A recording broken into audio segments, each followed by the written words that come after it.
Subscribe कीजिए।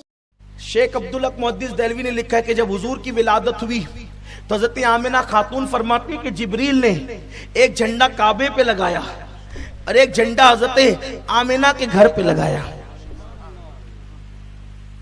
और एक हदीस तो यह कि एक झंडा मशरिक में लगाया, एक झंडा मगरिब में लगाया, और एक झंडा काबे की छत पे लगाया। ये झंडा क्यों लग रहा है? परचम कब लहराए जाते हैं? खुशी के दिन। 15 अगस्त के दिन हमारे यहाँ झंडा क्यों लहरता है? खुशी का दिन है। मुल्क आजाद हो तो परचम मुल्क का लहराया जाता है, कायनात कुफ्र से आजाद हो तो मुस्तफा जाने रहमत का परचम लहराया जाता है। ये सब हदीस में है मौजूद। अगर आपको बात समझ में नहीं आती, आप आइए, बैठिए, गुफ्तगू कीजिए। कुरान में मिलाद का जिक्र, हुजूर की मिलाद का जिक्र कुरान में है, हदीस में है, सहाबा में है। शाह वलीउल्लाह मुहद्दिस देहलवी फरमाते हैं कि मैं मिलादुन नबी के दिन मक्के में था, और उस दौर में यानी आज से तकरीबन 3 सदियां पहले कमोबेश, फरमाते मैं मक्के में था और मक्का काबे से लेकर मौलूदुन नबी सल्लल्लाहु अलैहि वसल्लम तक जो है वो किंदीलें लेकर के जुलूस निकला करता था।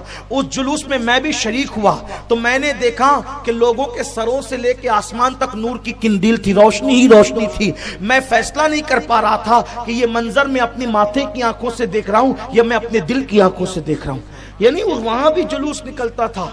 जब वहां पर 1924 से पहले तक के वहां भी जुलूस निकलता था। अरब में, पूरी दुनिया में आशिकान रसूल हुजूर का मिलाद मनाते थे। क्यों? इसलिए कि ये हुजूर की आमद की खुशी निस्बत की बुनियाद पर है। लेकिन एक बात एंड की पे जाते जाते कहना चाहता हूं, आप झंडा तो लगाएंगे, आप लाइटिंग तो लगाएंगे, आप मिलाद तो पढ़ेंगे, लेकिन हुजूर जिस मकसद के लिए दुनिया में तशरीफ लाए, अगर वो मकसद आपने भूल गए, अल्लाह अल्लाह जुलूस में शरीक हो रहे हैं, लेकिन उस दिन भी आप नमाज तर्क कर रहे हैं, हाँ हाँ, घर पे परचम तो लहरा रहे हैं, लेकिन आपके हाथ में शराब की बोतलें हैं, हाँ हाँ, आप गली तो सजा रहे हैं, लेकिन अल्लाह अकबर औरतों पे बदनजरी कर रहे हैं, तो इससे हुजूर का दिल खुश नहीं होगा, बल्कि हुजूर का दिल गमगीन होगा। क्यों गमगीन होगा? इसलिए कि मेरे आका मुस्तफा जाने रहमत सल्लल्लाहु अलैहि वसल्लम दुनिया में इसलिए तशरीफ लाए थे। हुजूर की आमद का मकसद ये था कि अल्लाह अल्लाह अल्लाह के बंदों को अल्लाह के करीब कर दिया जाए, गुमराह इंसानों को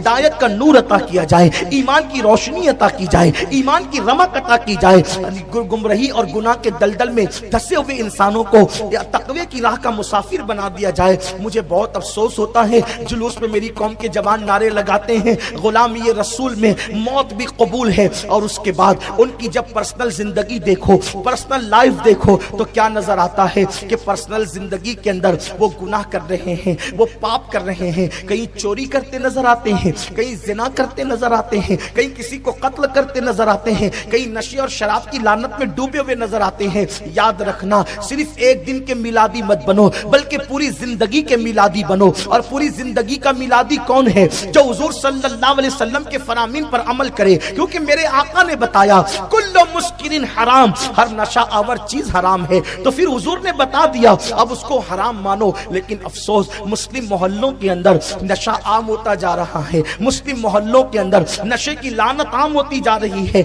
हमारे छोटे छोटे बच्चे नशे की लानत में डूबते जा रहे हैं। मेरे प्यारे आका अलैहिस्सलाम के प्यारे दीवानों, ज्यादा नहीं, एक रिवायत पढ़ता हूं, लेकिन आपकी इबरत के लिए, काश मेरे वो जवानों तक मेरी बात पहुंच जाए। अफसोस सद अफसोस, जब किसी माशरे के अंदर नशा और जिना आम हो जाता है, अल्लाह तबारक व तआला उस बस्ती को तबाह और बर्बाद कर देता है, उस बस्ती को अजाब में मुब्तला कर देता है, उनके चेहरों को सुअर और बंदर की तरह करने की वईद बयान की गई है।